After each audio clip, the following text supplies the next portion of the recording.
안녕하세요. 교회 언니 소입니다. 하나님을 사랑하는 여러분들은 모두 하나님과 친밀한 교제하기를 원하실 텐데요. 그래서 아마 이 영상도 클릭하셨을 겁니다. 하나님의 음성을 듣기 원하셔서요. 그런데 기도했는데 하나님의 음성이 안 들려요. 하나님이 저한테만 침묵하시는 것 같아요. 이렇게 말씀하시는 분들 계실 것 같은데요. 오늘은 하나님 음성을 듣지 못하는 이유에 대해서 조금 자세히 얘기해 볼게요. 우선 우리 하나님이 침묵하시는 분일까요? 대답은 아닙니다. 하나님은 우리가 부르면 언제나 우리에게 응답하시겠다고 약속하셨어요. 이에 대한 약속 말씀은 어마어마하게 많죠. 몇 개만 살펴볼게요. 시편 120편 1절 말씀. 내가 환난 중에 여호와께 부르짖었더니 내게 응답하셨도다. 이사야 65장 24절 말씀. 그들이 부르기 전에 내가 응답하겠고 그들이 말을 마치기 전에 내가 들을 것이며. 예레미야 33장 3절 말씀. 너는 내게 부르짖으라. 내가 내게 응답하겠고 내가 알지 못하는 크고 은밀한 일을 내게 보이리라. 이사야서 58장 9절에서 11절 말씀. 내가 부를 때에는 나 여호와가 응답하겠고 내가 부르짖을 때에는 내가 여기 있다 하리라. 만일 내가 너희 중에서 멍에와 손가락질과 허망한 말을 제하여 버리고 줄인 자에게 내 심정이 동하며 괴로워하는 자의 심정을 만족하게 하면 내 빛이 흑암 중에서 떠올라 내 어둠이 낮과 같이 될 것이며 여호와가 너를 항상 인도하여 메마른 곳에서도 내 영혼을 만족하게 하며 내 뼈를 견고하게 하리니 너는 물된 동산 같겠고 물이 끊어지지 아니하는 샘 같을 것이라. 아멘. 이렇게 항상 인도하신다고 약속도 하셨습니다. 그리고 요한복음 10장에서 예수님께서도 내 양은 내 음성을 듣는다고 하셨고 18장에서는 진리에 속한 자는 주님의 음성을 듣는다고 분명히 말씀하셨습니다. 여러분은 진리에 속해 계시면, 즉 길이요 진리요 생명이신 예수님 안에 계시면 반드시 주님의 음성을 듣습니다. 들을 수도 있고 아닐 수도 있다고도 아니고 분명히 듣는다.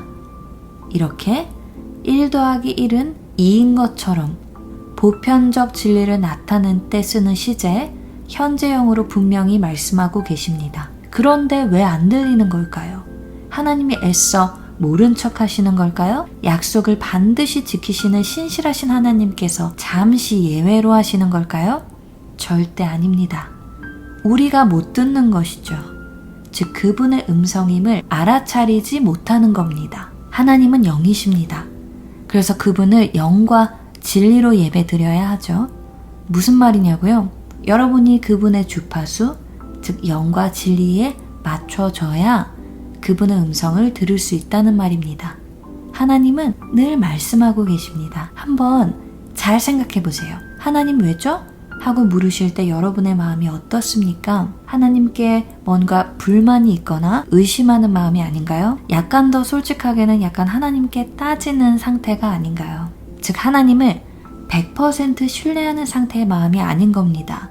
불만은 곧 감사하지 않는 것이죠. 이런 마음의 상태는 영과 진리로 예배드리는 상태가 아니기 때문에 하나님과 이어질 수 없습니다.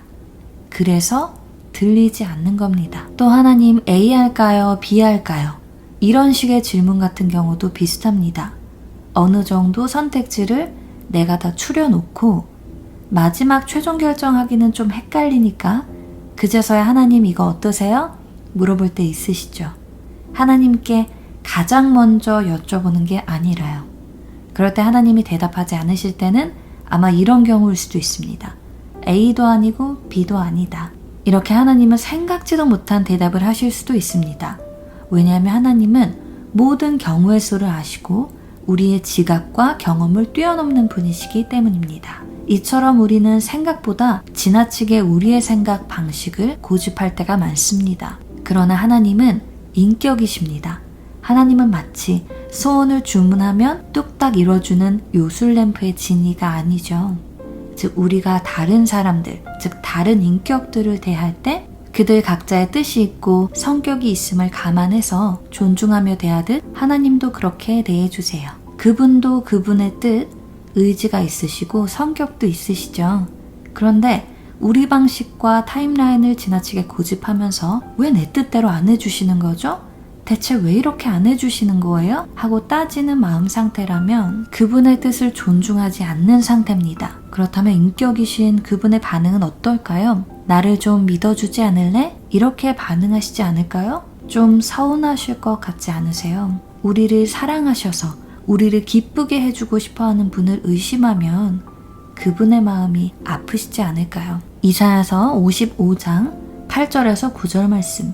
이는 내 생각이 너의 생각과 다르며 내 길은 너의 길과 다름이니라. 여호와의 말씀이니라. 이는 하늘이 땅보다 높음같이 내 길은 너의 길보다 높으며 내 생각은 너의 생각보다 높음이니라. 아멘. 하나님의 방식은 우리의 상상을 초월합니다. 그분의 생각은 우리의 생각보다 높고 다릅니다. 그러니 부디 하나님을 제한하지 않으셨으면 합니다. 저도 마찬가지로 그러고 싶지 않고요. 그분이 그저 자유롭게 제 삶에서 일하실 수 있도록 하고 싶어요. 그래서 비록 제 삶이라 할지라도 제가 아니라 예수님이 드러났으면 합니다. 하나님은 하나님이라 아쉬울 거 없잖아요. 이건 내가 사는 내 삶이잖아요. 그러니까 내가 알아야죠. 하고 말하시는 분들이 계실지 모르겠어요. 그런데 그런 태도가 바로 내가 내 삶을 컨트롤해야 한다는 생각에서 비롯된 겁니다. 즉 삶의 주도권이 주님이 아니라 나에게 있는 것이라 할 수 있겠습니다. 제가 이전 영상들에도 몇 번 언급했던 바로 그 lordship 이슈이죠. 로드십. 그러다 보니까 내가 이해가 안 되고 내가 뭐가 뭔지 모르면 불안하고 그런 반응들이 나오게 됩니다. 그럴 때 우리는 컨트롤 이슈가 있다고 말합니다. 다른 말로는 방금 말씀드린 것처럼 로드십 이슈가 있다고 할 수도 있겠습니다. 가끔 그렇게 불쑥불쑥 자아가 솟아오르고 마치 내 삶은 내 것이니 이런 주장을 할 권리가 마땅히 있다는 듯 하나님에게 주장하는 태도가 하나님과의 친밀함을 저해합니다. 즉 하나님의 음성을 듣지 못하게 합니다. 내가 내 삶의 주인인 태도, 즉 교만이기 때문입니다. 하나님은 안타깝게도 교만한 자를 대적하실 수밖에 없는 분이시죠. 교만은 자기중심적이기 때문에 영이신 하나님과의 주파수가 맞지 않기 때문입니다. 하나님은 우리를 사랑하십니다. 그냥 사랑하시는 것도 아니고 생명을 다해 온 마음을 다해 사랑하시죠. 사랑하면 어떤가요? 좋아하면 어떤가요? 사랑하는 상대가 자신을 믿어주길 바라지 않나요? 하나님도 우리가 그분을 더 신뢰하길 바라십니다. 우리 그런 하나님의 마음을 아프게 하는 왜죠? 하는 태도나 하나님 A인가요? B인가요? 하면서 이미 선택은 거의 다 해놓고 답정너처럼 하나님은 고르세요 하는 이런 가스라이팅스러운 질문보다는 하나님께 모두 오픈하고 그분만을 신뢰하는 마음으로 기도하면 정말 생각지도 못한 답을 들으실 수 있을 거예요. 하나님은 좋으신 분이고 여러분을 절대 실망하게 하는 분이 아니십니다. 그러니 가끔은 이해 안 된다고 왜죠? 하고 따져 묻지 마시고 자기 방식만 고수하지 마시고 하나님께 완전히 오픈해서 기도하시는 건 어떨까요? 그렇게 마음을 온전히 비우고 하나님께 온전히 내려놨을 때 놀라운 방식으로 하나님의 뜻이 펼쳐질지도 모릅니다.